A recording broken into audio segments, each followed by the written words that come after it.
Hi, it's time for another verb of the day. Today's verb is quilt. Let's take a look at the definition of this verb. The way we use quilt is to mean to join together layers of fabric and padding with lines of stitching in order to form a warm covering. So you might think like a blanket or in that shape, or some garment, an article of clothing. This particular verb, quilt, is an action that my grandmother did quite regularly through her life. And I've included a picture in the bottom right hand corner of something she made in order to kind of help us understand what this looks like. So, what I hope you can see here are different pieces of fabric, and hopefully you can see the black lines, the stitching that is forming this warm covering. You can also see some of the stitching maybe here forming an X shape as well. So that's what's meant by the verb quilt.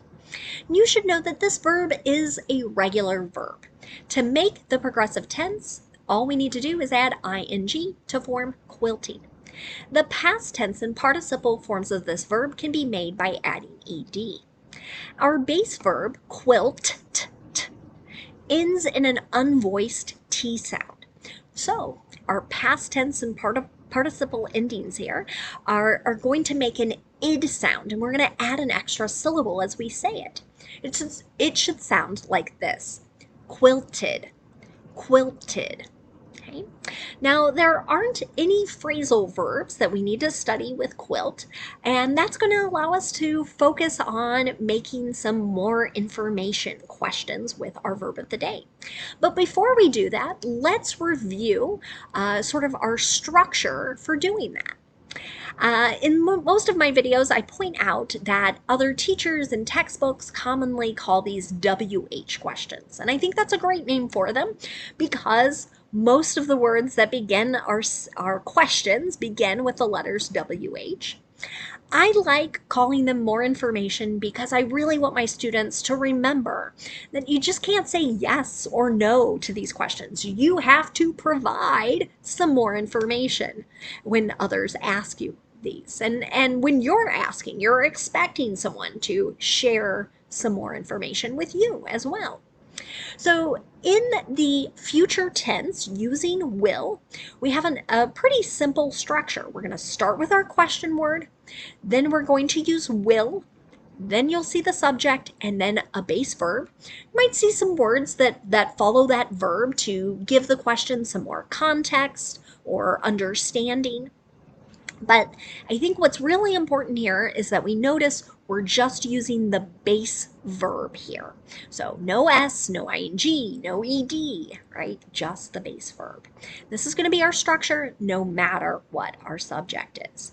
So if you'd like, you're welcome to pause the video here. You can practice formulating your own questions. I'll make a couple just to demonstrate what that looks like. But I could start here with my question word, when will we cook? Right? That's a question. We could say, where will they cook? Right? Or why will he cook? What will she cook? Right? So you are welcome if you're interested to kind of play around with forming some other questions. But with that review, I think we're ready to make some more questions with our verb of the day quilt. Let's start off by asking a question about a location, a place. We use the question word where for that. You can see that in the example. Where will the group quilt? Sometimes people gather together, groups of friends. Sometimes it's just acquaintances, people that know each other not so well, but they share the same interest in doing this particular action. So I grew up remembering a few different groups, I think, that would gather at the church I attended when I was younger. I think sometimes crafting stores might also have groups that gather to do this activity together. So here we're asking about the place or the location. we can ask questions about time, and this could be time on a clock, or it could be time as in a date, a day, a month, or a year. We use the question word when for that. When will she quilt Christmas ornaments? Okay, so here, maybe someone's planning to make gifts for family or friends, and here we're sort of asking about the plan for when is she going to make time to do this. Many times we also ask questions about the manner in which an action will be done. We use the question word how for that. How will we quilt tote bags? So here, maybe I'm asking for the steps, the process. Maybe there's a special kind of stitch we need to do or a pattern we need to follow. Another question word we use is why. And here we're asking for a reason that a particular action is being done. So why will they quilt bookmarks? Here we kind of want to know what's the purpose. Are they being given to a particular group? Are they going to be used in some way? Another question you will hear is to ask about an object, a thing. We tend to use the question word what in those cases. So what will he quilt next? Here I might be asking, is it a blanket? Is it a tote bag, a bookmark, a Christmas ornament? Right? What object is next? I hope you'll notice in these first 5 questions, my pattern has been the same. I've started with my question word, I've used will, then I've had a subject, and then the base verb, quilt. My pattern for my last 2 questions is a little bit different. I can also ask about an object using the question word which. But what's a little different is that a noun or a phrase is going to immediately follow that. And the reason for that is with which we're sort of asking someone to pick from options or make a choice from a particular group. So we need to know sort of what that group is before we continue our question. So an example here, which pattern will they quilt? So maybe we're looking at a book and we're seeing some different options and we want someone to select. So which, and then we have the noun pattern. And then our structure returns to the same format. Will, then our subject, then the base verb. The last type of question people ask is about the subject, the person responsible for a particular action.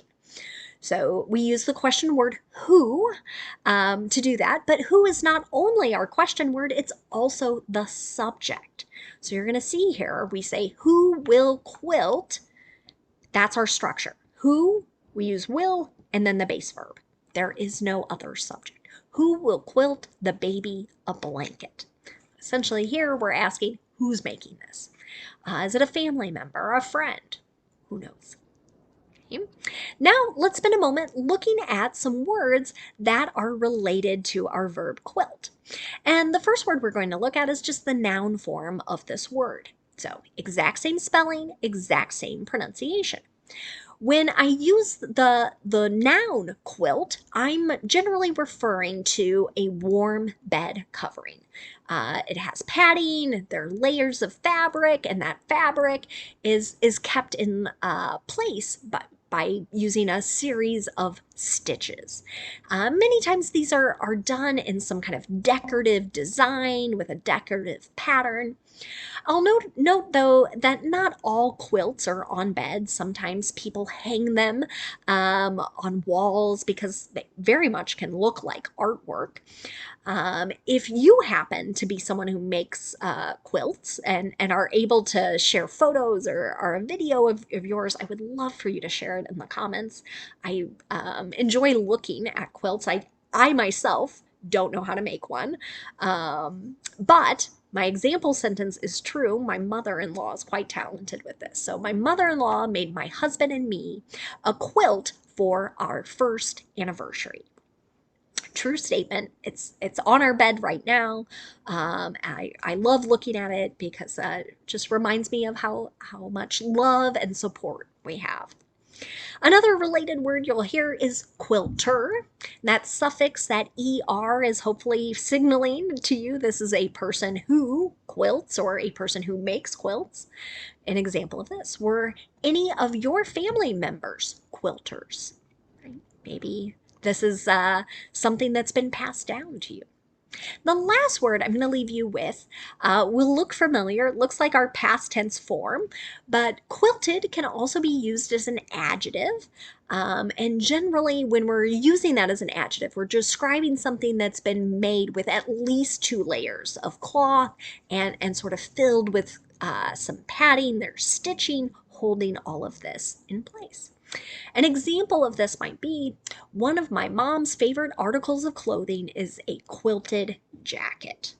So that is sort of a style you might see, particularly if you're in a colder climate. If you're watching this from a place that always stays warm, you probably don't have quilted articles of clothing because they tend to be quite warm, since there's that extra padding or insulation in them.